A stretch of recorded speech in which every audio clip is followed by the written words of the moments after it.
Sure. Cayman, there is some potential good news today, though. Two little pieces. So even though capital E3 is dead, there are some rumors that PlayStation might be doing a showcase right before Summer Game Fest. This is pulling from Andy Robinson at VGC. Sony Interactive Entertainment will reportedly hold a PlayStation showcase ahead of this summer's planned video game events. That's according to Giant Bomb journalist Jeffy Grubb Grubb, who has recently reported on planned summer events ahead of their announcement in the past. According to Grubb, a PlayStation showcase will be held sometime before the Summer Game Fest event on June 8th. The Days of Play hosted by Summer Game Fest on the 9th and 10th, and then the Xbox and Bethesda showcase on the 11th, and the Ubisoft Forward on the 12th. So I would assume sometime between the 1st and the 7th is when this supposed PlayStation event will happening. And that's kind of the other interesting thing here, is that even though the actual show of E3 is dead, the industry still uses the summer as a jumping off point for a lot of their announcements. And we see that in a way that, and especially if PlayStation is going to be doing their own showcase, and there's a little Nintendo news we're going to talk about in a minute too. But Cayman, one, what do you think the odds are that Jeff is right?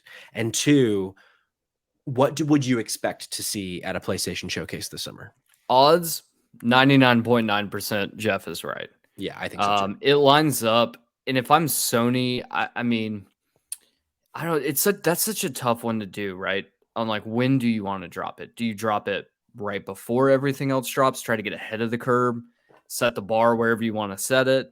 Or do you try to come in after and then hope that maybe no one else really had like a big bang and then you can come in and sweep behind? Yeah. So like trying to figure out like where to place it has to be like one of the most miserable things in the world to do. In terms of what we'll see, I think that's another big thing too, is like Sony's going to have to drop some big news. Like Sony has to. They don't have an option this year, with the fact that the Activision deal should be wrapping up right around this time.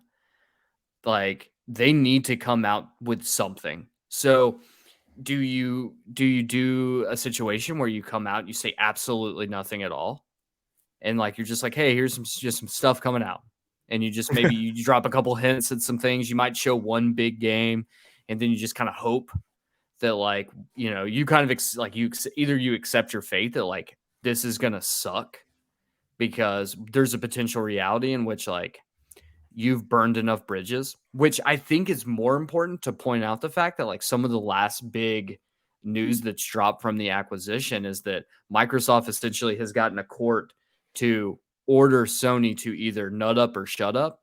Yeah.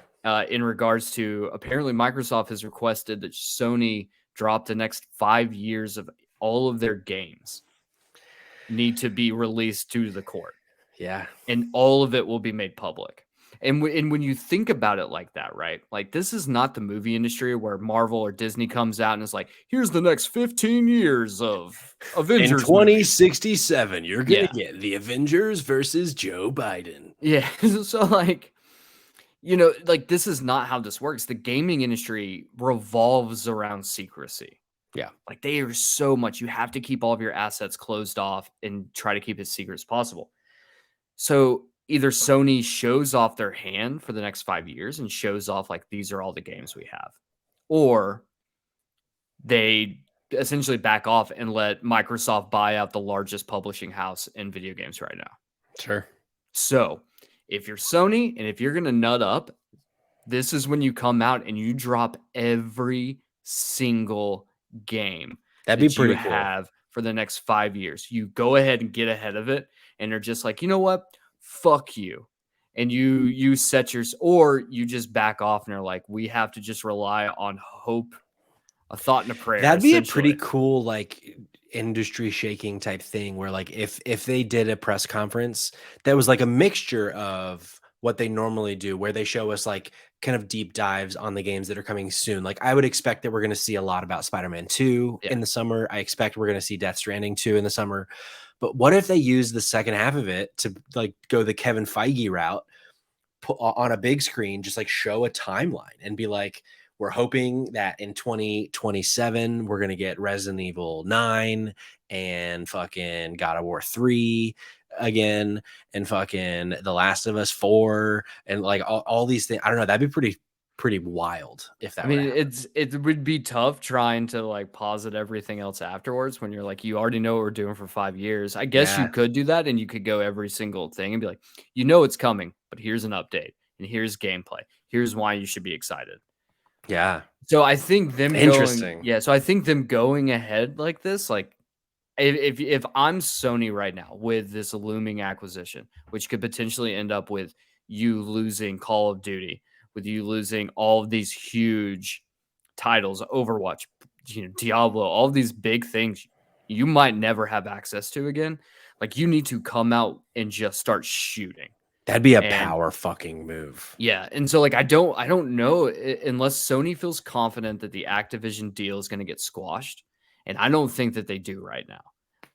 I think that you have to do that. And Yeah, so if you're going to do it, now's the time to do it. yeah, Terry says it'd be insane if Sony gave us everything, but I'd be so excited. I agree. Like I would actually, in a way, I just as an experiment for the next few years, I would love to just know everything in advance to see, okay, in 2024 when you have a showcase, and I already know what games like you could show because I know of everything you're working on.